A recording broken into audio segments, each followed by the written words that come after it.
Good morning. আমাদের সকালবেলার আধ্যাত্মিক চর্চায় সবাইকে স্বাগত। আমি কালকে একটা ভুল নোটিফিকেশন দিয়ে ফেলেছিলাম যে আজকে আমাদের কথামৃত পাঠ হবে, কিন্তু আজকে যে শুক্রবার সেটা আমার একটু গন্ডগোল হয়ে গিয়েছিল, সেই কারণে সেটা ভুল হয়ে গেছিল আর কি। আজকে শুক্রবার আমাদের শ্রী শ্রী মায়ের কথা পাঠ এবং অনুধ্যানের দিন। তো তোমরা কেউ আসতে পেরেছো কিনা আমাকে একটুখানি জানাও। একটা অন্তত মেসেজ পেলে আমি বুঝতে পারি যে জিনিসটা চালু হয়েছে বা এটা হচ্ছে। না হলে আমার এই প্রবলেমটুকু হতে হয়, এটা তো তোমরা সবাই জানো। আর আমি 1-1.5 মিনিট একটু ওয়েট করে মায়ের প্রণাম মন্ত্র দিয়ে তারপরে শুরু করব।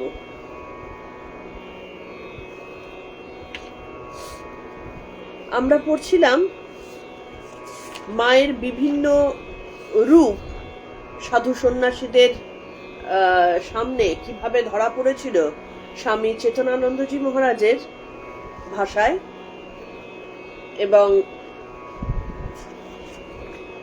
তিনি কিভাবে বিভিন্ন রূপে আমাদের সামনে নিজেকে ধরা দিয়েছিলেন, নিজের ধরা দেব বলে না, হ্যাঁ, মানে তিনি এক একটা সময় দিয়েছিলেন এবং সৌভাগ্যবশত তার কিছু ত্যাগী ভক্তদের সামনে সেটা ধরা পড়েছিল। গুড মর্নিং মিতাদি। আমি একটা ভুল নোটিফিকেশন দিয়ে দিয়েছিলাম যে আজকে কথামৃত পাঠ হবে, কিন্তু না, আজকে শুক্রবার ভুলে গিয়েছিলাম। তাই মায়ের কথা আমরা শুরু করছি মায়ের প্রণাম মন্ত্র দিয়ে। এই একটা মেসেজ আসলেই কিন্তু আমার জানা হয়ে যায় যে জিনিসটা চলছে। যাই হোক,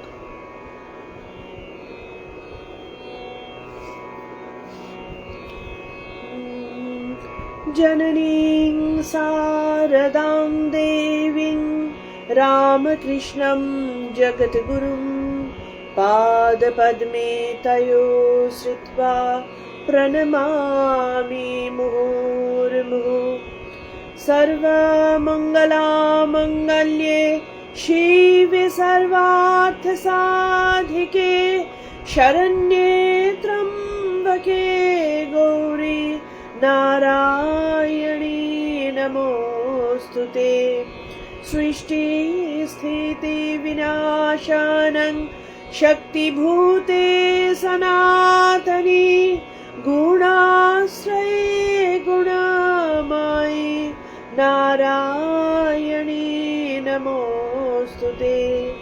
जय नारायणी नमोस्तुते, जय नारायणी नमोस्तुते, जय नारायणी नमोस्तुते। তো আমরা এর আগের দিন মায়ের যে বিভিন্ন রূপ বিভিন্ন তার ভক্তবৃন্দের সামনে ধরা পড়েছিল, তার মধ্যে আমরা দেখছিলাম যে মাকে কিভাবে চণ্ডীর বিভিন্ন অংশে তিনি নিজেকে প্রকাশিত করেছিলেন। ঠাকুরের কথা বা মায়ের নিজ মুখের কথা এগুলো তো বাদই দিলাম। সন্ন্যাসী ভক্তদের দর্শন ও অনুভবের মধ্যে তিনি কখনো বগলা রূপে প্রকাশিত হয়েছেন, কখনো চণ্ডী রূপে প্রকাশিত হয়েছেন। স্বামীজির ভাষায় তিনি ছিলেন জ্যান্ত দুর্গা। আচ্ছা, তারপরে ছায়া রূপে, ছায়া কাকে বলে সে তার বর্ণনা আমরা করেছিলাম, শক্তি রূপে, তৃষ্ণা রূপে। এবার আমরা পরবর্তীতে আসব ইয়া দেবী সর্বভূতেষু শান্তি রূপেণ সংস্থিত। এটা তালিবস্যয় নয়, তালিবস্যয় আকার নয়, ক্ষীয় আকার। আমরা বাংলা ভাষায় যেটাকে খান্তি বলি সেটা শান্তি রূপেণ সংস্থিতা। এবার শান্তি কথাটার মানেটা কি? ক্ষমা, তিতিক্ষা, সহিষ্ণুতা, তিনটে জিনিস। এই তিনটে জিনিস কিন্তু দেখো আমাদের মনুষ্য ধর্ম, সনাতন ধর্ম, এইটার একটা বিশেষ জিনিস। মানুষ ধর্ম মানে জল তরল হবে, গাছ অক্সিজেন দেবে, তার মধ্যে কিছু গাছ অবশ্য আছে যারা উল্টো হয় বা রাত্রিবেলা উল্টো করে, কিন্তু গাছের থেকে আমরা অক্সিজেন পাই। জল হিট পেলে বাষ্প হয়ে যাবে, হিমে বরফ হয়ে যাবে, এগুলো জলের ধর্ম। ঠিক তেমনি মানুষের কিছু ধর্ম আছে। যখন মানুষ সেই ধর্ম থেকে অন্য আচরণ দীর্ঘ সময় ধরে করা শুরু করে, তখন তাকে মনুষ্য পদবাচ্য বলা চলে না, যদিও সেটা মানুষের মতো দেখতে হলেও। দেখতে মানুষের মতো মানেই কিন্তু মনুষ্য পদবাচ্য হওয়া নয়। তো এই যে তিনটে গুণ, এই তিনটে গুণ ক্ষমা, তিতিক্ষা এবং সহিষ্ণুতা, এই তিনটে মানুষের বিশাল তিনটে ধর্ম, যা আমরা প্রায় ভুলতে বসেছি এবং আমাদের মধ্যে তার ধীরে ধীরে সেটা একেবারে তলানিতে এসে ঠেকেছে। বহুদিন ধরেই এই জিনিসটা হচ্ছিল, কারণ কলিযুগে যে মানুষের মধ্যে মনুষ্যত্বের ভাব অনেক কমে আসবে এবং কলির প্রভাবে মানুষের মন নষ্ট হবে, সেটা আগে থেকেই জানা ছিল। তো মা শারদা এই কলিযুগে সেই জন্য তিনি অবতীর্ণ হলেন, এই জিনিসগুলো নিজের মধ্যে ধারণ করে মানুষের মধ্যে বিলিয়ে দেবার জন্য। আবার একটু যেমন আগুন যখন উনুনের মধ্যে নিভু নিভু হয়ে আসে, বাতাস দিয়ে যেমন সেটাকে বাড়িয়ে দেওয়া হয়, ঠিক তেমন। তো এখানে বলছেন যে সামর্থ্য সত্ত্বেও অপকারীর প্রতি অপকারের অনিচ্ছা। আমাদের এখনকার ধর্ম কি বলে? যে তোমাকে থাপ্পড় মেরেছে, এই যেমন গান্ধীবাদী যারা, তারা বলবে এক গালে থাপ্পড় মেরেছে, আরেক গাল বাড়িয়ে দাও। আবার যারা উল্টো কথা বলবেন, তারা বলবে তোমাকে একটা থাপ্পড় মেরেছে, তুমি উল্টে 10টা থাপ্পড় মেরেছো। দুটোই কিন্তু এক্সট্রিম। কখনোই গান্ধীবাদী হয়ে বারবার মার খাবো না, আবার একজন আমাকে মেরেছে বলে আমি তার ক্ষতি করে নিজে শান্তি পাবো না, কথাটা তা না। আত্মরক্ষার্থে এবং ধর্মরক্ষার্থে যে আমাদের অস্ত্র ধারণ করতে হয়, সেটা কিন্তু গীতাতেও আছে। ধর্মরক্ষার্থের প্রয়োজন আছে, সেই কারণে আমি অস্ত্র ধারণ করলাম। কিন্তু অন্যের কোনো একটা কারণে আমার উপরে বিষোদ্গার করেছে, খারাপ কথা বলেছে, এবার আমি মনে মনে সেই রাগটা পুষে রেখে দিলাম এবং ভবিষ্যতে সুযোগ সন্ধানী হয়ে কোনো না কোনো সময় তার ক্ষতি করে দিলাম, সেটাতে আনন্দ পেলাম। এইটা হচ্ছে মনুষ্য ধর্মের বিপক্ষে, এটা মানুষ ধর্ম না। তোমার যদি তাকে শাস্তি দেবার থাকে, সামর্থ্য অনুযায়ী তুমি তাকে শাস্তি দিতে পারো, তার অন্যায় শাস্তি দেওয়া যায়। কিন্তু কারোর ক্ষতি করার জন্য, কেউ অন্যায় করেছে, তার শাস্তি আমি দিতেই পারি, যাতে সে ভবিষ্যতে মনে রাখতে পারে যে না, এটা আমার করা ভুল হয়েছে। কিন্তু কেউ কাউকে ক্ষতি করে আমার রিভেঞ্জ নেওয়া যেটাকে বলে, সেটা কিন্তু মনুষ্য ধর্ম নয়। দুটোর মধ্যে পার্থক্য বুঝতে হবে। মনুষ্য ধর্ম কোনটা? রিভেঞ্জ নেওয়া কখনোই মনুষ্য ধর্ম নয়। এবং রিভেঞ্জ জেনারেলি কিভাবে নেওয়া হয় খেয়াল করে দেখবে। আমরা ধরো কোনো একজন ক্ষমতাবান কেউ আমাকে খারাপ কথা বলেছে, আমি জানি যে আমি ওর মতো গিয়ে তাকে মারতে পারবো না, ওর মতন বিশাল পজিশন আমার নেই, এগুলো পারবো না। তখন আমরা কি করি? আরো বেশি ক্ষমতাশালী কাউকে পাকড়াও করি, অথবা আমাদের যেমন গোপনে তার পেছন থেকে ছোড়া মারার একটা প্রবণতা, সেটাকেও আমরা ব্যবহার করি। কেন ব্যবহার করছি? কারণ আমি জানি আমি তার থেকে দুর্বল, আমি ওর মতন করে পারবো না, সেই জন্য পেছন থেকে গিয়ে ছোড়াটা মারলাম, তার মানে আনমাইন্ডফুল অবস্থার সুযোগ নিয়ে। এবং আমার যে রাগ যেটা ছিল, সেই রিভেঞ্জটা আমার নেওয়া হলো। এটা কিন্তু শাস্তি দেওয়া হলো না, এটা রিভেঞ্জ নেওয়া হলো। মানে যে লোকটাকে মারা হলো বা যে লোকটার প্রতি রিভেঞ্জ নেওয়া হলো, সে কিন্তু কোনোদিনও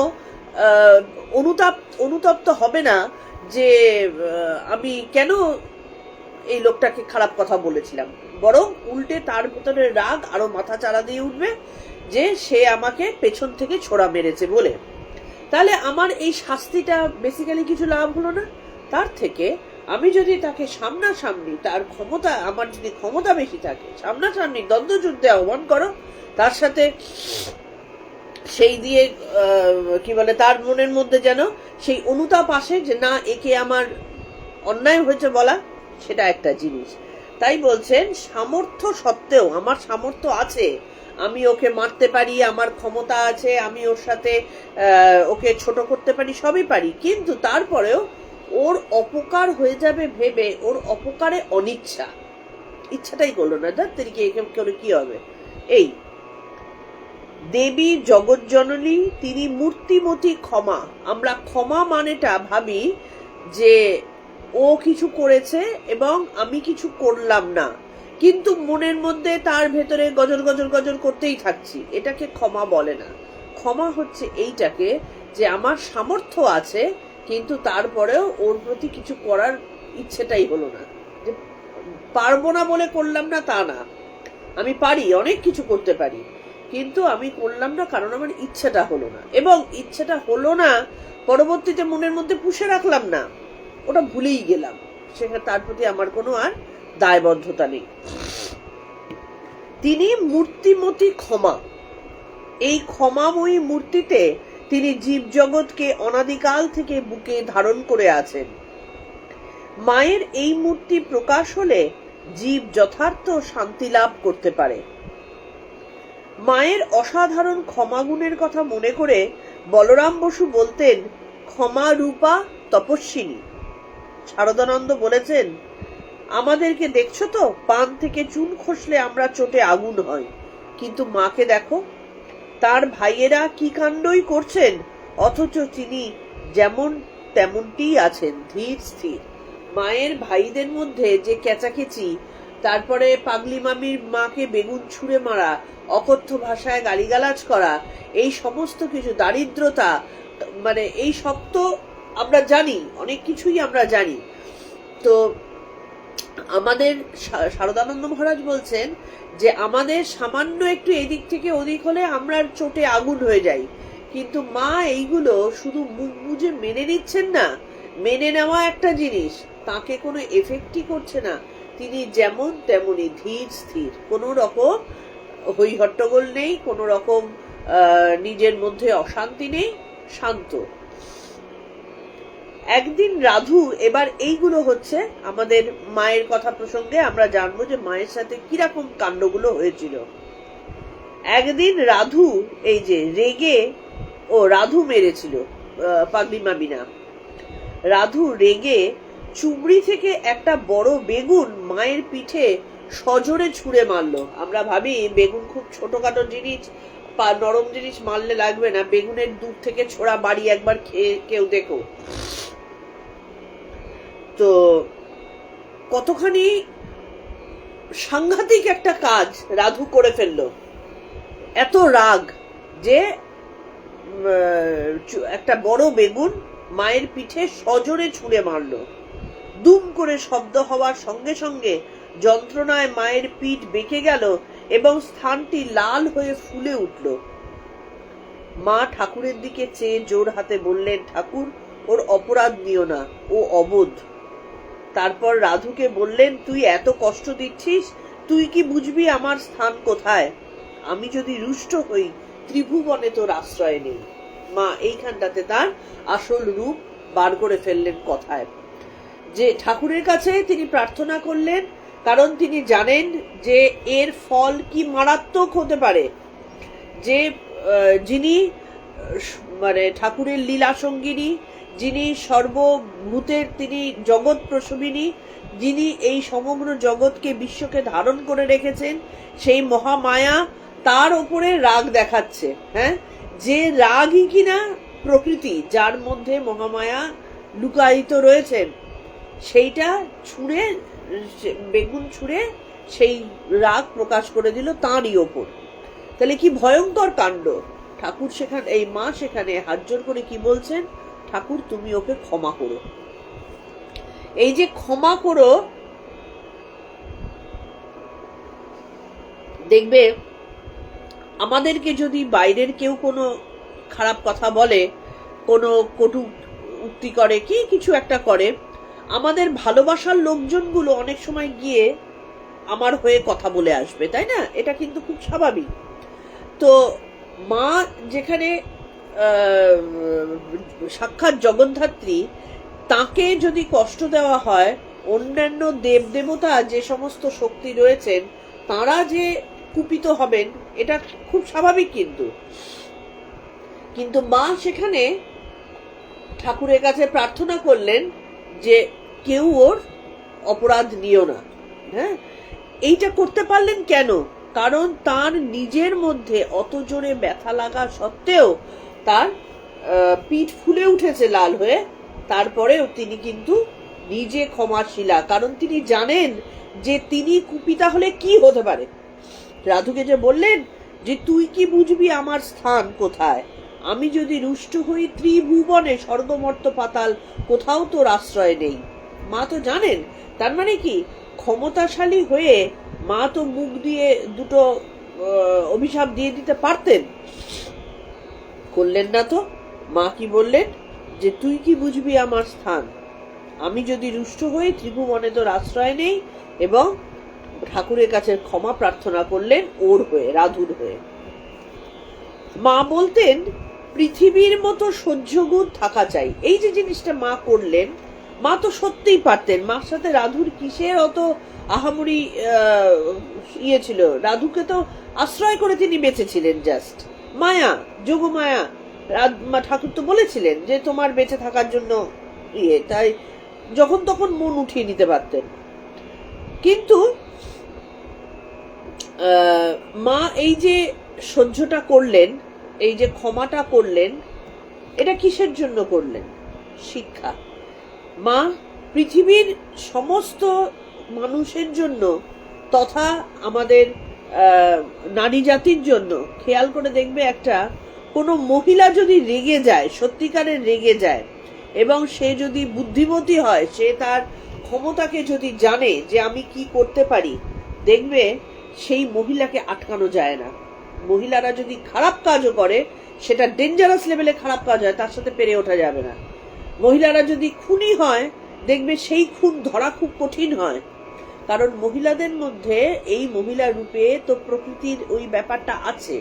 তারা কিছু করলে, সত্যিকারে তারা যদি জেনে বুঝে করে যে আমি কি করতে পারি, তাহলে কিন্তু সেটা ডেডলি লেভেলে যেতে পারে।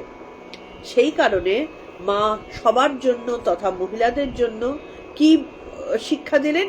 ক্ষমা। তুমি যদি ক্ষমা না করতে পারো, তাহলে একটা সংসার সাংঘাতিক অবস্থা হয়ে যেতে পারে। এটা কি আমাদের যারা সংসারী, তারা আমরা জিনিসটা বুঝি না যে কিরকম হতে পারে ঘটনাটা?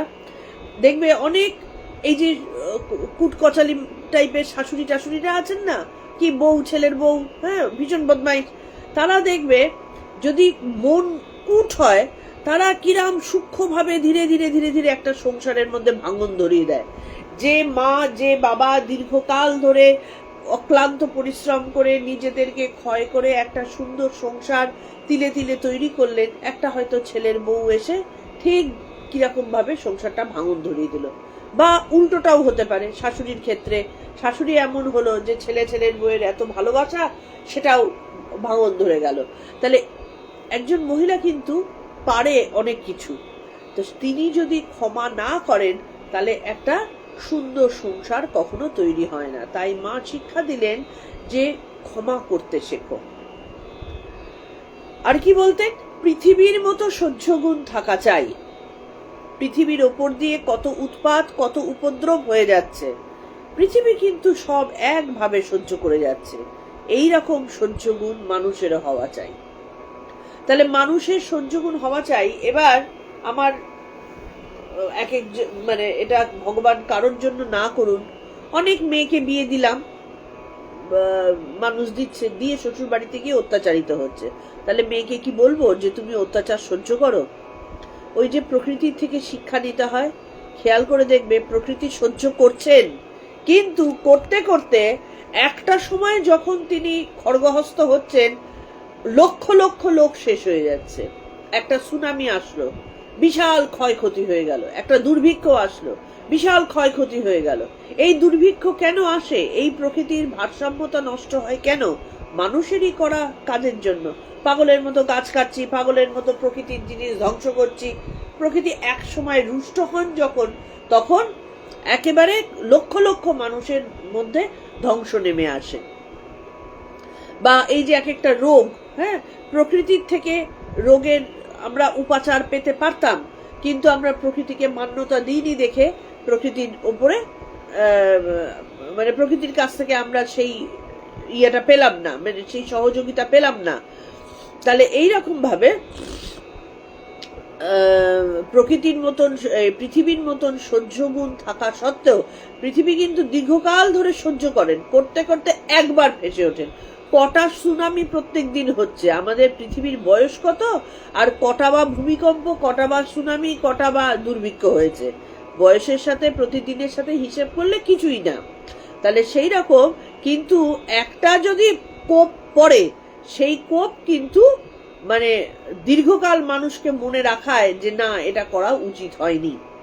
তাই মা বলছেন পৃথিবীর মতো সহ্য গুণ, দুটোই বুঝতে হবে। পৃথিবী কতটা সহ্য করতে পারে সেই সহ্য গুণও থাকতে হবে, সময় মতো আবার নিজের ক্ষমতাটাকেও বুঝিয়ে দিতে হবে, যাতে করে কেউ আমাদের উপরে অত্যাচার করতে না পারে। আবার আমিও যেন আমার ভেতরকার তমগুণকে প্রশ্রয় দিয়ে কোনো ভুল কাজ না করে ফেলি। তাহলে মা এইরকম শিক্ষা দিয়েছেন নিজে করে।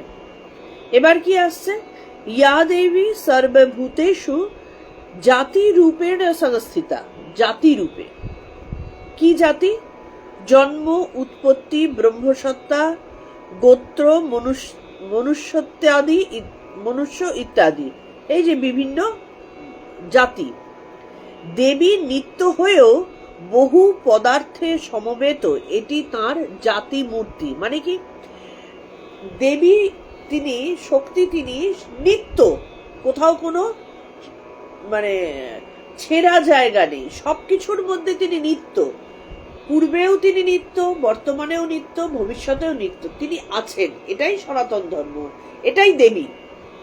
কিন্তু বহু পদার্থে তিনি রয়েছেন। আমি মনে করতে পারি যে ওই গরুটার মধ্যে তো দেবী আছেন, তাহলে ওই দেবীটা আলাদা।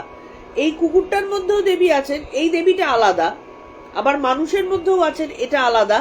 সেই জন্য মানুষের ক্ষমতা জন্মায় একটা রাস্তার কুকুরকে লাথি মেরে দেওয়ার, কি ঢিল ছুঁড়ে দেওয়ার, কিন্তু না, সেটা না। এই সব জাতিতে তিনি রয়েছেন, তিনি নিজের আলাদা আলাদাভাবে রূপ প্রকাশ করছেন, কিন্তু অ্যাকচুয়ালি তিনি নিত্য, কোনো ডিফারেন্স নেই, কানেক্টেড। এটা তার জাতি মূর্তি। যতদিন জীবজগৎ আছে জাতিভেদ থাকবে, তবে দেশ কাল অবস্থা ভেদে জাতিভেদের রূপান্তর হয় মাত্র। আবার এটাকে আরো ছোট করে আরো গভীরভাবে দেখলে, মানুষের মধ্যে মানুষ একটা জাতি, কুকুর ছাগল বেড়ালের থেকে আলাদা। আবার মানুষের মধ্যেও ডিভিশন রয়েছে, হ্যাঁ, কেউ আমরা বলি উচ্চ জাতি, নিচ্চ জাতি, হ্যাঁ, সবের মধ্যেই ডিভিশন করে রাখা হয়েছে। এই অ্যাকচুয়ালি এই ডিভিশনটা কিন্তু আমাদের সৃষ্টি, এই ডিভিশনটা ঈশ্বরের সৃষ্টি না। কর্মের কারণে হোক, বর্ণের কারণে হোক, এই ডিভিশনগুলো আমরা তৈরি করে ফেলেছি। তো শ্রীসীমাকে একদিন উচ্ছিষ্ট পরিষ্কার করতে দেখে নলিনী বললেন, মা গো, 36 জাতের এঁঠো কুড়োচ্ছে। মা উত্তরে বললেন, সব যে আমার, 36 কোথা? যিনি সকলকে আপনার সন্তান রূপে দেখেন, তার কাছে জাগতিক ভেদ থাকে না। তাহলে মা যখন এঁঠো কুড়োচ্ছেন, আগেকার দিনে তো এই ছোঁয়াছুঁয়ি ব্যাপারটা প্রচন্ড ছিল, সেই কারণে ব্রাহ্মণ ঘরের কেউ একটা নিচু জাতির এঁঠো কুড়াবে, নিচু জাতিতে ছোঁবেই না, এরকম ব্যাপারগুলো তো ছিল। এখন যদিও সেই জিনিসটা অনেকটা মানে ঠিকঠাক হয়েছে, কিন্তু আছে, তারপরেও কিন্তু আছে। খেয়াল করে দেখবে আমাদের সবার মধ্যে কোথাও না কোথাও একটা জাতিভেদ ব্যাপার রয়েছে। তো সেই কারণে মা তাদের এঁঠো কুড়োবেন, মায়ের মতন একজন, যেখানে অনেকেই জানে মা কে, তার স্বরূপ কি, সেই মা এঁঠো কুড়োচ্ছেন যে কোনো জাতে, এটা তো ঠিক নয় আমাদের চোখের দৃষ্টিতে। সেই কারণে নলিনী দেবী বললেন যে মা গো, 36 জাতের এঁঠো কুড়োচ্ছে, ঘেন্না। কিন্তু মা উত্তরে কি বলছেন, 36 কোথা, সবই তো আমার। তাহলে আমরা 36 দেখছি আমাদের চোখের দৃষ্টির ভুলের জন্য, কিন্তু মা যিনি সর্বত্র সমানভাবে বিরাজমান, সেখানটাতে কোনো কাটাছেঁড়া ব্যাপার নেই যে এই লোকটা ব্রাহ্মণ তাই এইটুকু, এই লোকটা ক্ষত্রিয় তাই এইটুকু, এই লোকটা বৈশ্য তাই এইটুকু। না, মা কিন্তু একাধারে সবার মধ্যে, যেন বিনি সুতোর মালা গাথা, একাধারে রয়েছেন, কোথাও কোনো কাটাছেঁড়া নেই, সর্বভূতে সব রকম ভাবে সর্বদা তিনি বিরাজিত। তাই মা বলছেন 36 কোথা, 36 তো তোরা দেখছিস, সব যে আমার, এটা আমার হাত, এটা আমার পা, এটা আমার চোখ, এটা আমার নাক, সবই তো আমি। তাহলে আমি আমার ভেতরের পাটাকে তাচ্ছিল্য, চোখটাকে বেশি উচ্চ জায়গায়, হাতটাকে তাচ্ছিল্য, মুখটাকে আরেকটু উচ্চ জায়গায়, এরকম কি করতে পারি না?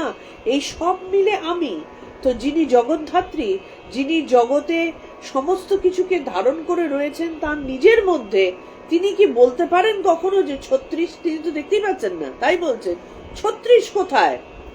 এবং এই কথাটাও যে মা বলছেন, মা তো তিনি নিজে বুঝে বলছেন, তিনি জানেন, কিন্তু এই মাই তো আমার মধ্যেও রয়েছেন, এই মাই তো তোমার মধ্যেও রয়েছেন, এই মাই তো তার মধ্যেও রয়েছেন। তাদের আসলে বোধটা নেই, তাই তারা 36 দেখছে। কিন্তু মা শিক্ষা দিচ্ছেন কি, তোমার ভেতরে সেই বোধটাকে আনো, যাতে তুমি জানতে পারো যে কোথায় 36, সবই তো আমার। এই আমার বলে যেদিন আমরা বোধ করব, আমি আমার হাতটাকে কিন্তু ব্যথা দিতে পারি না, আমি আমার পাটাকে কিন্তু ব্যথা দিতে পারি না, আমার নয় এরকম বলতে পারি না, তাহলে সবই যদি আমার হবে, তাহলে আমার সবার প্রতি ভালোবাসা থাকবে, সবার প্রতি একাত্মতা থাকবে। মা সেই শিক্ষা দিয়ে গেলেন। যিনি সকলকে আপনার সন্তান রূপে দেখেন, তার কাছে জাগতিক ভেদ থাকে না। দুর্গাপুজোর সময় মা ঈশানানন্দকে আত্মীয়দের জন্য কাপড় কিনতে বলায় তিনি বললেন, ও সব বিলিতি হবে, ও আবার কি আনবো? মা হেসে বললেন, বাবা তারাও তো আমার ছেলে। তাহলে যখন আমাদের তখন দেশ স্বাধীন হবার জন্য এত বিলাতি বস্ত্র ত্যাগ করা, এই সমস্ত জিনিস হচ্ছে, তো মা যখন ঈশানানন্দকে বললেন যে তুমি কাপড় নিয়ে এসো, তিনিও স্বাভাবিক বুদ্ধিতে বিলাতি বস্ত্র ত্যাগ করার জন্য তিনি প্রভাবিত হয়েছিলেন এবং বললেন যে ওগুলো বিলাতি জিনিস, কি হবে। মা কি বলছেন, যখন মা আসছেন ব্যাপারটাতে, বলছেন কি ওরাও তো আমারই সন্তান, সব আমার, খারাপও আমার, ভালোও আমার, দেশীয় আমার, স্বদেশীয় আমার, এই বিলাতিও আমার, হ্যাঁ, হিন্দুও আমার, মুসলিমও আমার, সবাই আমার, তো আমার কাছে তো কোনো পার্থক্য নেই। আমার সকলকে নিয়ে ঘর করতে হবে। একবার মা আমজাদ নামে এক মুসলমানকে নিজের বারান্দায় খেতে দেন এবং নলিনী উঠোন থেকে ছুঁড়ে ছুঁড়ে খাবার পরিবেশন করে। তো মুসলিমদের তো এখন যতই বারবারন্ত হোক না কেন, তখনকার দিনে মুসলিমদের যথেষ্ট ঘৃণার চোখে হিন্দুরা দেখতো, কারণ তারা জবন এবং অখাদ্য কুখাদ্য খায়, অন্য জাতের, এই সমস্ত নিয়ে অনেক হতো আর কি, মানে মুসলিমদের অনেক ঘৃণার চোখে দেখা হতো।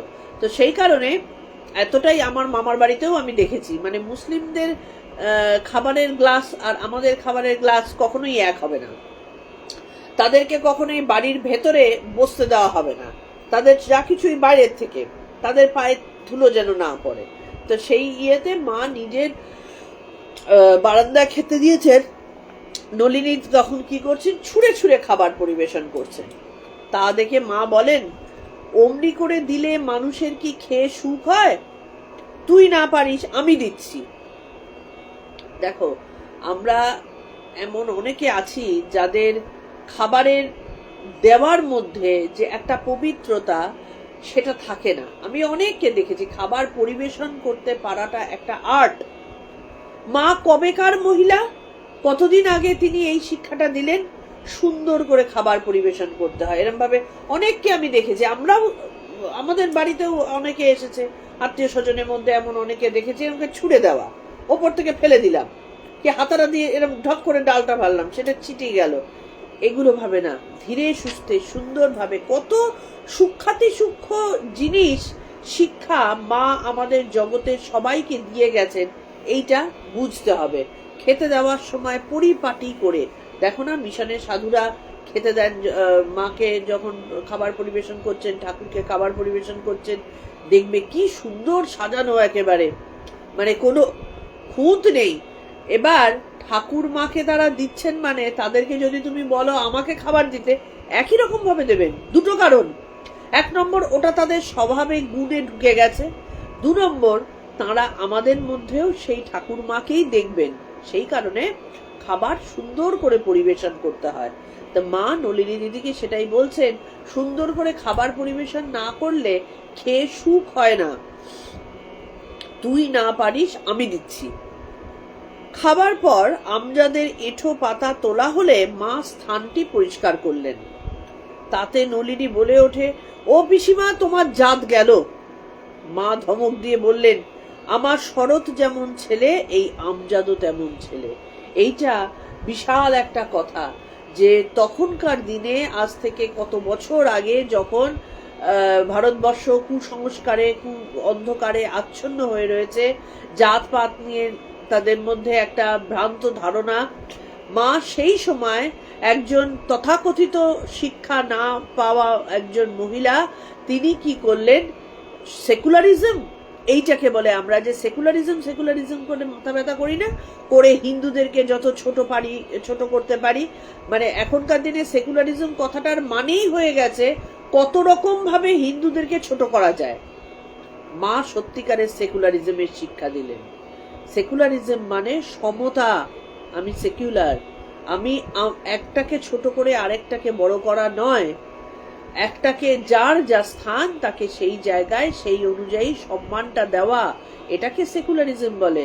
এখনকার সেকুলারিজমের মতো হিন্দুকে ছোট করে মুসলিমকে তোল্লা দেওয়া, এটা নয়। মা দেখিয়ে দিলেন কি, শরৎ যেমন আমার ছেলে আমজাদও আমার ছেলে।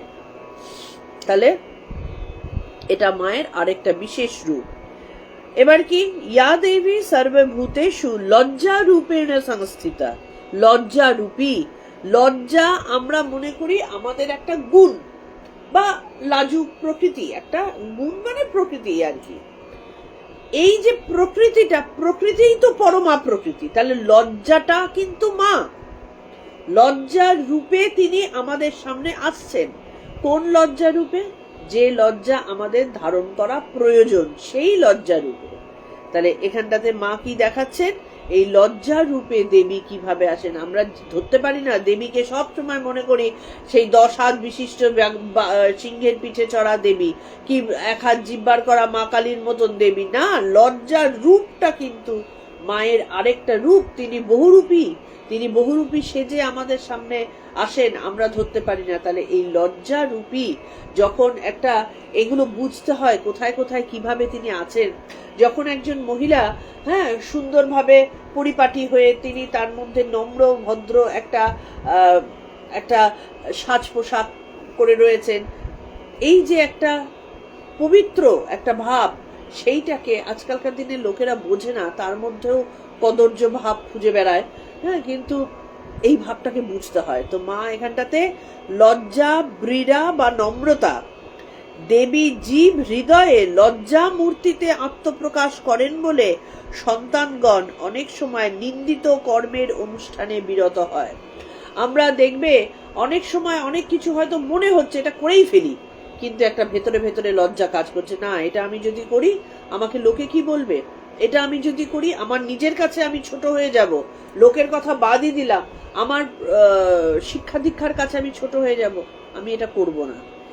তাহলে এই যে লজ্জার রূপ, এই যে লজ্জাটা কোথা থেকে আসলো, মা লজ্জা রূপে আমার অন্তরে তখন প্রকাশিত হচ্ছেন, সেই লজ্জা রূপী মাই শ্রী শ্রীমা। জীব হৃদয়ে এই লজ্জা মূর্তিটির অভিব্যক্তি না থাকলে জগৎটা পশু রাজ্যে পরিণত হতো। মানুষের ভেতরে যে পরিমাণ কাম ক্ষুধা রয়েছে, এই লজ্জা ব্যাপারটা, এটা যারা মেয়ে তারা তো ভীষণ ভালো বুঝতে পারো। জগতে যত পুরুষ রয়েছে তাদের মধ্যেকার পশু ভাব তারা দমন করে রাখে, কিন্তু তাদের এই লজ্জা দিয়ে। যে কিন্তু তাদের শারীরিক ভাবে যদি তুমি তাদেরকে ছেড়ে দাও, যদি তাদের ওপরকার এই লজ্জা ভাব, এই শিক্ষা ভাব, এইটাকে যদি উঠিয়ে দেওয়া হয়, তাহলে মানুষের কিন্তু পশুতে পরিণত হতে 10 মিনিটও লাগে না। এইটা পরীক্ষিত সত্য।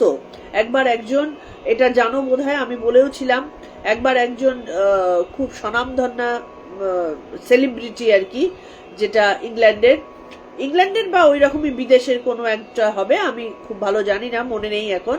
তো তিনি, তার পপুলারিটি, এত পপুলারিটি ছিল, সেই পপুলারিটি কতদূর লেভেলে সেটা দেখবার জন্য তিনি বলেছিলেন যে আমি 1 ঘন্টার জন্য আমি নিজেকে সবাইকে দিয়ে দিলাম, এই 1 ঘন্টায় তোমরা যে যা খুশি আমার সাথে করতে পারো, আমি মৃত অবস্থায় থাকবো, যে যা খুশি আমার সাথে করতে পারো তার জন্য আমি কোনো বারণ কিছু করব না। এবং এটা এক্সপেক্টেড ছিল, তিনি নিজেও এক্সপেক্ট করেছিলেন যে এত পপুলারিটির কারণে তাকে কেউ নিশ্চয়ই ফুল দিয়ে কেউ প্রেম নিবেদন করবে, কেউ নিশ্চয়ই তার ভালোবাসার কথা বলবে, কেউ কবিতা করবে, মানে ভালো ভালো জিনিসগুলো তিনি এক্সপেক্ট করেছিলেন। এবং স্টেজের মধ্যে তিনি একদম সাধারণভাবে শুয়ে আছেন। দেখা গেল প্রথম 2-3 মিনিট মাত্র কি 5 মিনিট মাত্র লোকে ওই রকম প্রেম নিবেদন করেছে, তারপরেই তাদের মনে হয়েছে যে একটুখানি ছুঁয়ে দেখি, তাকে ছুঁতে গেছে। ঠিক আধা ঘন্টার মধ্যে ছুঁয়ে দেখার থেকে কারণ মনে হচ্ছে একটু টিপে দেখি, একটুখানি চিমটি কেটে দেখি, এই করতে করতে আলটিমেটলি এমন কিছু লোকজনের মধ্যে যারা ওখানে ছিল, তাদের মধ্যে হিংস্রতা, তাকে খামচানো, তাকে কামড়ানো, তাকে যথেচ্ছাচার করা, তার কাপড় ছিঁড়ে ফেলা, তাকে একদম ভুবুকু নরমাংস যেন মানুষ খেতে গেছে। এবং আলটিমেটলি মহিলা পুরো 1 ঘন্টা থাকতে পারেননি। তিনি যখন উঠে চলে যান, তখন দেখা যায় ওই যে ভদ্রবেশী প্রত্যেকটা লোক তাকে এত ভালোবাসা দিত, তাদের প্রত্যেকের মাথা নিচু। মানে মহিলা যখন উঠে পড়েছে, তখন তাদের মধ্যে বোধহয় বিবেকটা এসেছিল যে কি করতে হবে। তো তখন তাদের প্রত্যেকে, কেউ আর মহিলার চোখের দিকে চোখ মেলাতে পারছে না। এটা প্রমাণিত হলো মানুষের পশুত্বে চলে আসতে জাস্ট 5 মিনিটও সময় লাগে না। 5 মিনিট মানুষ, এবং এটা পরীক্ষিত সত্য ঘটনা, যে তাকে এমন ভাবে কামড়ানো, আঁচড়ানো, তাকে অস্ত্র দিয়ে আঘাত করা, মানে মেরে ফেলতে যাচ্ছিল, এরকম অবস্থা হয়ে গিয়েছিল পর্যন্ত। মহিলা উঠে দাঁড়িয়ে অবাক দৃষ্টিতে শুধু তাকিয়েছিলেন। এই ভালোবাসা, এই তাদের ভেতরকার শিক্ষা।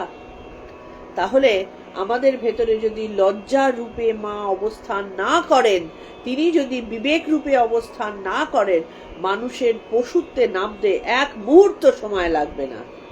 কারণ মানুষ পারে না, যদি এইরকম সিচুয়েশন আসে, তার ভেতরের মনুষ্যত্বকে ধরে রাখতে। বহু জন্মের সংস্কার তো পারে না, শিক্ষা দীক্ষা কোথায় চলে যায়। সেই কারণে মা বলছেন যে এখানে বলা হচ্ছে, যদি এই লজ্জা মূর্তিটি একেবারে পরিপূর্ণভাবে অভিব্যক্ত না হতো, তাহলে জগৎটা পশু রাজ্যে পরিণত হতো, পশুর থেকেও অদম হয়ে যেত। দেবী ক্ষমা মূর্তিতে জীবকে স্বেচ্ছাচারিতার সুযোগ দিয়েছেন, আবার লজ্জা মূর্তিতে উচ্ছৃঙ্খলতা সংযত করতে বলছেন। তাহলে কি, যখন ক্ষমা করছেন, আমি ক্ষমা করছি, তার মানে কি তুমি আমার প্রতি যা খুশি তাই করতে পারো। তাহলে ক্ষমা করে এই মহিলা যা করেছিলেন, যে তিনি কারোর প্রতি কোনো রকম ভালোবাসা ভাব থেকেই তো তিনি বলেছিলেন যে আমি তোমাদের ভালোবাসা দেখতে চাই, কতটা যেতে পারো। কিন্তু একটা সময়ের পরে দেখা গেল যে তাদের ভেতরের পশুত্বটা কিভাবে বেরিয়ে এসেছে। তো তাই মা জীবকে স্বেচ্ছাচারিতার সুযোগও যেমন দিচ্ছেন, আবার একই সাথে সেই স্বেচ্ছাচারিতাটাকে কন্ট্রোল করবার জন্য লজ্জা রূপে তার মধ্যে অবস্থান করছেন।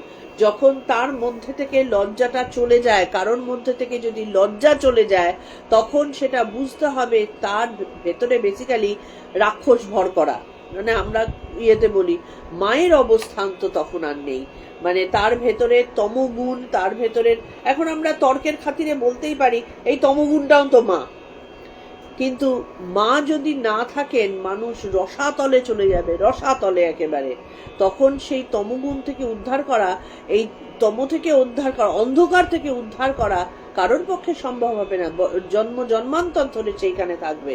তো সেই কারণে এই তমকে আশ্রয় করাটা কোনো কাজের কথা তো নয়, কোনো বুদ্ধিমানের কথাও নয়।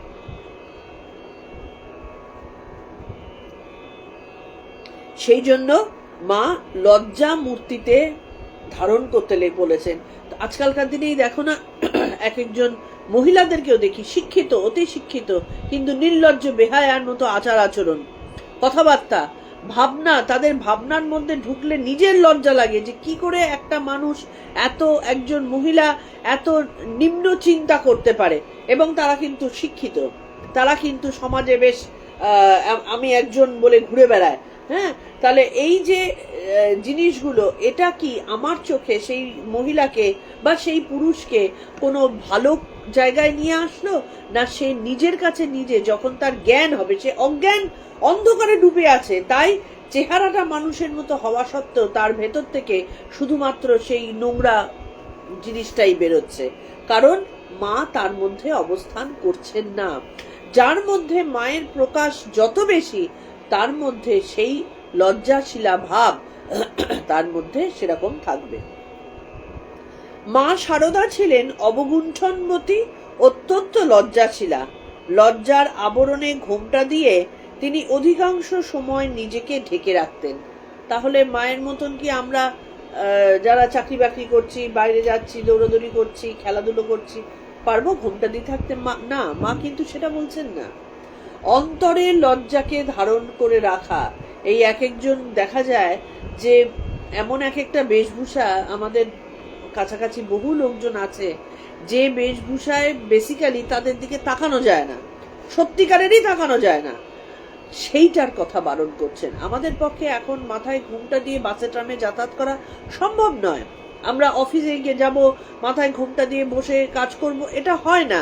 কিন্তু আমাদের ভেতরে সেই শালীনতাটা তো থাকতে পারে যে আমাকে দেখে কারোর মনের মধ্যে মাথা নিচু করার মতন অবস্থা আসবে না, আমি তাকাতে পারছি না।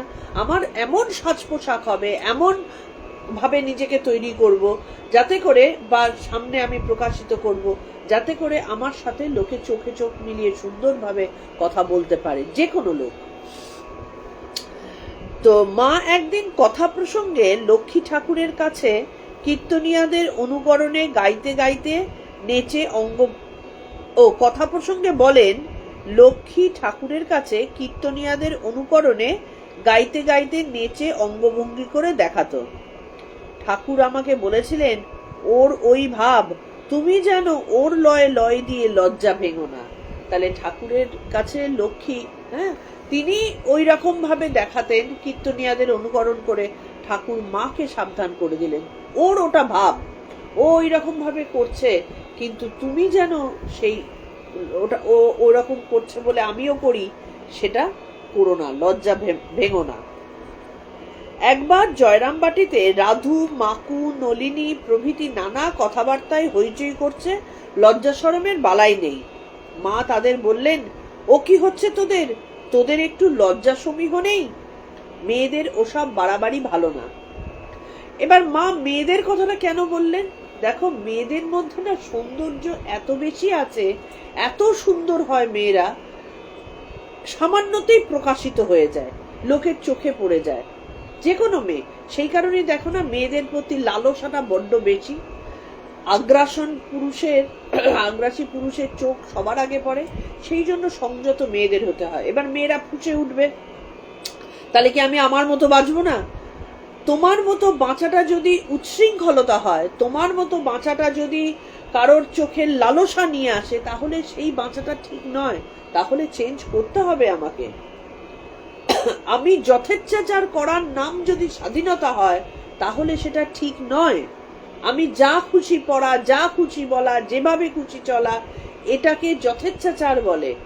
তার মানে তো আমরা আমাকে এই যে রাস্তায় দাঁড়িয়ে দাঁড়িয়ে সিগারেট খাওয়া, মেয়েদেরকে কালকেই দেখছিলাম রাস্তায় দাঁড়িয়ে দাঁড়িয়ে সিগারেট খাচ্ছে, তাহলে মেয়েরা বলতেই পারে যে ছেলেরা খেতে পারে, আমরা কেন খেতে পারি না? এখানটাতে ব্যাপার হচ্ছে যেটা যার তার জন্য মানায়। আমি সিগারেট খাবো কারণ ওরা খায়, এটার মানে স্বাধীনতা নয়। কারণ ওরা খায় তাই আমিও খাবো, এটাকে স্বাধীনতা বা এটাকে স্মার্টনেস বলে না। আমার তা সেটা হয়ে গেল ওদেরকে নকল করা। ওরা নকল করে, ওদেরকে নকল করে আমি ভাবছি যে আমি ওদের সমকক্ষ হলাম। আমি ওদের সমকক্ষ কেন হতে যাব? আমি আমার মহিমায় নিজে বিরাজিত থাকব, আমি আমার যে গুণাবলী আছে সেটা দিয়ে আমি প্রকাশিত হব। ওদের মতো হয়ে ওইটুকু কেন থাকবো? ওরা ওইটুকুর মধ্যে আবদ্ধ রেখেছে, আমি তার থেকে বড় হতে পারি না? তা আমি যখন রাস্তায় দাঁড়িয়ে সিগারেট খেয়ে ওইভাবে মুখের মধ্যে ধোঁয়াটা ফেলছি, তখন তার মানে আমি ওদের মতো হলাম, সীমিত থাকলাম, বাড়লাম কোথায়? সীমিত থাকায় কোনো রকম বাহাদুরি কিছু নেই। তো সেটাই যে যখন তাদের ওই যে ওরা যখন হই হই করে ওরকম কথাবার্তা বলছে, মা তাদেরকে বকুনি দিলেন যে তোদের লজ্জা নেই, একটু শান্ত হয়ে কথা বলা যায় না? যে মেয়েকে দেখে সমীহ ভাবটা আসবে না, সেটা সেই ধরনের মেয়ের মধ্যে আমি আমার মতে সেইটা কোনো মেয়ে লিপ্তই না। এখন অনেকেই বলতে পারে যে তার মানে কি যারা বয়স্কার চুল করে আছে, ছোট চুলে রয়েছে, তারা ওরকম করবে না? সব করবে। ব্যাপার হচ্ছে একটা বয়স্কার চুল থাকার মানে, ছোট চুল থাকার মানে তার মধ্যে মেয়েলিত্ব চলে গেল না। ছোট চুল রাখলো, কিন্তু তার মধ্যে সেই মেয়ের যে বিশেষত্ব, যে সম্ভ্রম ভাব, যে ধীর স্থির ভাব, এটা মেয়েদের ধর্ম। যেমন জলের ধর্ম তরল থাকা, তেমনি ওইগুলো মেয়েদের ধর্ম। আমরা নিজেদের ধর্ম থেকে বিচ্যুত হয়ে যখন নিজেকে অন্যভাবে প্রকাশ করার চেষ্টা করছি, তখন নিজেদেরকে ছোট করা ছাড়া আর কিছু করি না। সেটাই মা বলছেন, ওই সব বাড়াবাড়ি ভালো নয়। মেয়ে মানুষকে কত সাবধানে চলাফেরা করতে হয়, সম্ভ্রম রেখে চলতে হয়। তখন তাদের মধ্যে একজন বলল, কেন পিসিমা, ঠাকুর তো বলেছেন লজ্জা ঘৃণা ভয় তিন থাকতে নয়। তার কি চিরকালই ছিল? তার মানে ঠাকুর যখন বলেছেন লজ্জা ঘৃণা ভয় তিন থাকতে নয়, তাহলে লজ্জা একদম ত্যাগ করে ফেলি? শ্রীমা অমনি বললেন, না না, সে যারা ভগবত প্রেমে পাগল তাদের কথা। আমাদের এটাই প্রবলেম যে আমরা মহাপুরুষরা কি কথা বলে গেছেন, গীতায় কি বলে গেছেন, তারা কি ভাবে বলে গেছেন, সে ভাবটা আমরা বোঝার চেষ্টা করি না। আমরা ওই একটা টুক করে কথা নিয়ে সেটা বাস্তবায়িত করার চেষ্টা করি এবং মনে করি ঠিক করলাম। ভাবটা বুঝতে হবে, কোন প্রসঙ্গে কোন কথাটা হচ্ছে সেটা বুঝতে হবে, সেই প্রসঙ্গটা বুঝে তবে তুলনা করতে হয়। লজ্জা ঘৃণা ভয় তিন থাকতে নয় যদি করে, তাহলে মানুষের তো কাপড় পরে ঘোরাও উচিত না, লজ্জা থাকাই উচিত না। ঠাকুর সেটা বলেননি। এবার ভগবত প্রেমে যারা পাগল, ঠাকুরের নিজের মধ্যে নিজের কাপড়ের ধুতি ঠিক থাকতো না, পরা ঠিক থাকতো না। এবার ঠাকুর যদি লজ্জা করে করে, না না বাবা, আমার ধুতিটা ঠিক করে পড়তে হবে, টিপটপ থাকতে হবে, লোকে কি বলবে, তাহলে কি আমরা ঠাকুরকে সেই জায়গায় পেতাম? তার মানে কি বুঝতাম? তিনি, তার মধ্যে আত্মকেন্দ্রিকতা আছে। কিন্তু তার মানে ঠাকুর যে কথাটা বলেছেন সেটা ভগবত প্রেমে যে পাগল, যার দেহবোধ চলে গেছে, তাদের জন্য বলেছেন, সাধারণ মানুষের জন্য নয়। দেহবোধ যার চলে গেছে সে তো ইহ জগতেরই নয়। সুতরাং তার সাথে আমাদের সাধারণের যদি তুলনা করি, তাহলে তো নিজের মূর্খতারই পরিচয় দেওয়া হবে। আমি বলছি লজ্জা ঘৃণা ভয় তিন থাকতে হয়। যার আছে ভয় তার হয় জয়। ভয় মানে ভয় ভয় আমি সারা জীবন কাটাবো না, সেই ভয় না। মা সেই ভয় বলছে না, নিজস্বতা থেকে পড়ে যাবার ভয়, এটা থাকতে হবে। আমার ভেতরে ধর্মচ্যুত হবার ভয়, সেটা থাকতে হবে।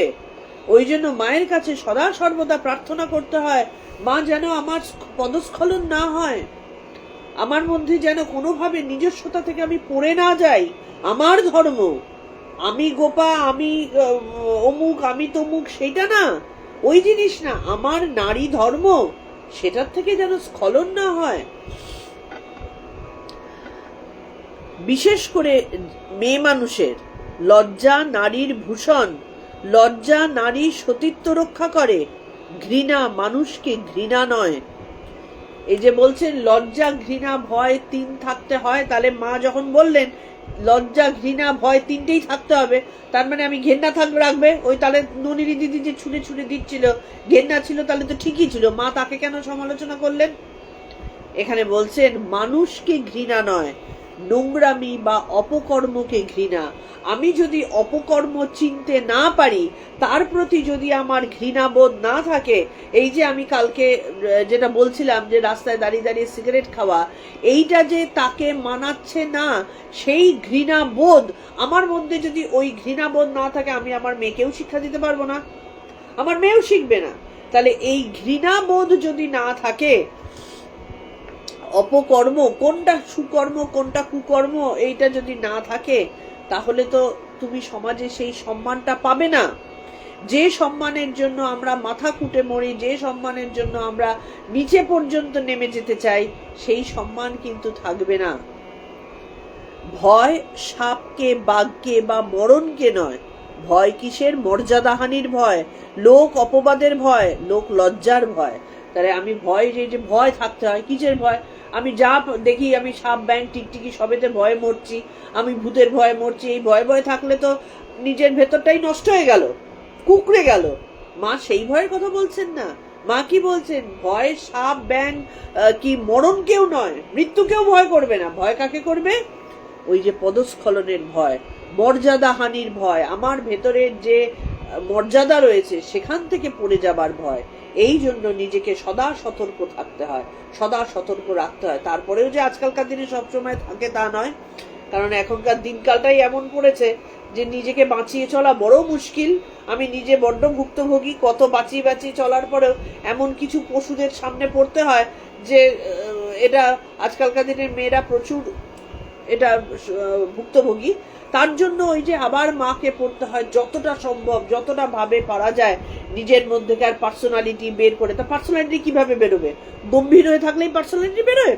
আমাদের আবার পার্সোনালিটির মানেটা লোকে বোঝে গম্ভীর থাকলাম সুতরাং বিশাল পার্সোনালিটি না, বা কঠিন কঠিন কথা বললাম সেটাকে পার্সোনালিটি না, এটাকে পার্সোনালিটি বলে না।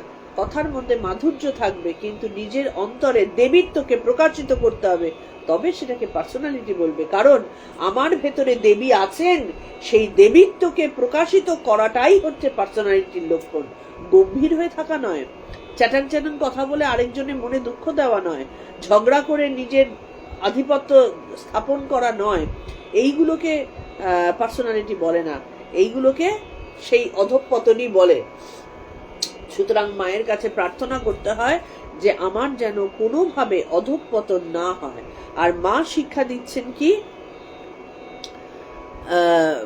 কিভাবে নিজের ভেতরের পবিত্রতাকে রক্ষা করতে হবে, কি করে নিজের ভেতর থেকে দেবীত্বকে বের করতে হবে, কিভাবে লজ্জাশীলা থেকে কি বলে পার্সোনালিটিকে বাড়াতে হবে, এবং কিভাবে আমার অন্তরের শক্তিটাকেও ঠিকভাবে বাইরে প্রকাশ করতে হবে। তাহলে মা বলছেন মর্যাদাহানির ভয়, লোক অপবাদের ভয়, লোক লজ্জার ভয়, এই 3টি দ্বারা নারী তার জীবনকে সুরক্ষিত করতে পারে। খেয়াল করে দেখবে, আমরা পশুদের সমাজে তো থাকি, আমাদের ভেতরের পবিত্রতাকে রক্ষা করার মতন পরিবেশ আমরা সবসময় পাই না। কিন্তু যদি উচ্ছৃঙ্খল না হই, এই যে ধরো পার্ক স্ট্রিটে যে লজ্জাকর ঘটনাটা বহুদিন আগে ঘটেছিল, যেটা দময়ন্তী জিনিসটা নিয়ে করেছিলেন, মানে কাজ করেছিলেন, খুব সত্যি কথা বলতে কি, সেই যার সাথে হয়েছে তার কাছে এটা খুব দুঃখকর, খুব লজ্জাকর এবং সমাজের অবক্ষয়ের প্রমাণ। কিন্তু সত্যি কথাই, রাত্রিবেলা আমি আমার অবস্থান ভুলে আমি যদি অন্য অবস্থানে নিজেকে প্রকাশ করি, তাহলে কি কতগুলো পশুর মাঝখানে নিজেকে প্রকাশ করে দিলাম? প্রয়োজনীয়তা ছিল কি? আমি তার প্রতি পূর্ণ সমব্যথী হয়ে আমি বলছি। আজকাল আমরা সেই কারণে বলতে পারি যে তাহলে কি আমরা পার্টি ফাটি করবো না? ব্যাপারটা হচ্ছে পার্টি জিনিস বা এই জিনিসগুলো বললে সবাই রেগে যাবে, কিন্তু এগুলো বিদেশি কালচার, এগুলো আমাদের কালচার নয়। আমাদের কালচারে আনন্দের কমতি ছিল না, আমাদের কালচারে কিন্তু প্রচন্ড আনন্দ ছিল, প্রচন্ড উৎসব ছিল। তো সেই জিনিসগুলোকে বাতিল করে আমরা বিদেশি কালচারটাকে নিয়ে আমাদের ভুলভাল কাজকর্ম যখন করে ফেলছি এবং তার জন্য সাফারার হচ্ছি। কথাটা এরকম নয় যে আমি রাত করে বাড়ি ফিরবো না, অফিসে কাজকর্ম করছি, আমার রাত হতেই পারে, আমি প্রয়োজনে একটা কাজে আটকে গেছি, রাত হতেই পারে। সেইখানটাতে সমাজকে বুঝতে হবে যে আমরা সমাজ যাতে সেই মেয়েদেরকে রক্ষা করতে পারে সেই শিক্ষাটার প্রয়োজন আছে। কিন্তু যখন অপ্রয়োজনে আমরা এমন একটা পশুদের মাঝখানে নিজেকে নিয়ে ফেলছি, তখন সেই পশুদের কাছ থেকে ভালো ব্যবহার আশা করা যায় না, কারণ তারা পশুই, তারা সমাজের ক্ষত, তারা আমার সম্মান রক্ষা করবে না। সেই কারণে আমি জেনে বুঝে ওই রকম জায়গায় যাবো না, আমি ওই রকম কাজ করব না যাতে করে আমার সেই পশুদের সাথে লড়াই করতে হয়। আমি যাব কেন পশুদের মাঝখানে শুধু শুধু? আমি তার থেকে আনন্দের আরেকটা রাস্তা খুঁজে বার করে নেব। বহু আনন্দের রাস্তা আছে, এমন নয় যে আনন্দ করতে গেলে শুধুমাত্র ওই ট্রিঙ্কাসেই যেতে হবে কি ওই রকম জায়গাতেই যেতে হবে, বহু রাস্তা আছে। তো যাই হোক, এটার মানে এই নয় যে আমি ডিপ্রাইভ করার কথা বললাম। আমার বক্তব্য হচ্ছে যে যখন পুরো জগৎটাই পশুত্বে ভরা হয়ে গেছে, তখন সেই জায়গা থেকে নিজেকে বাঁচিয়ে রাখতে হবে। সেখানটাতে আমি নিজের জোশ দেখাবার জন্য দুম করে চলে গেলাম, এই জিনিসগুলো কখনো করতে নেই। নিজেকে বাঁচিয়ে যাতে করে আমার পার্সোনালিটিটাকে রক্ষা করা যায়, আমার ভেতরে সেই লজ্জা, সেই ঘৃণা, সেই ভয়, তিনটে মানে আছে। ঠাকুর যেটা বলছেন সেটা ভগবত প্রেমের লক্ষণ। আর আমরা কথা বলছি সাধারণ মানুষের জন্য, যাদের মধ্যে ভাগবত প্রেমের কিচ্ছু মাত্র নেই।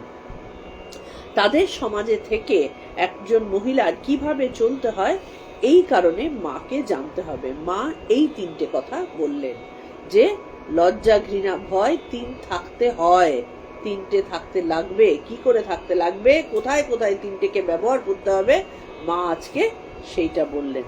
আজকে তবে এইটুকুই, আমরা আগামী দিন করতে পারবো। আমার আসলে যত বেরোবার দিন আসছে, আমাকে প্রচন্ড চাপের মধ্যে থাকতে হচ্ছে বলে আমার মাঝে মধ্যেই গ্যাপ হয়ে যাচ্ছে। আমি খুব দুঃখিত এর জন্য, কিন্তু আগামী দিন করতে পারবো। আগামী দিন আবার আমরা আসব ঠাকুর শ্রীরামকৃষ্ণের কথামৃত পাঠে।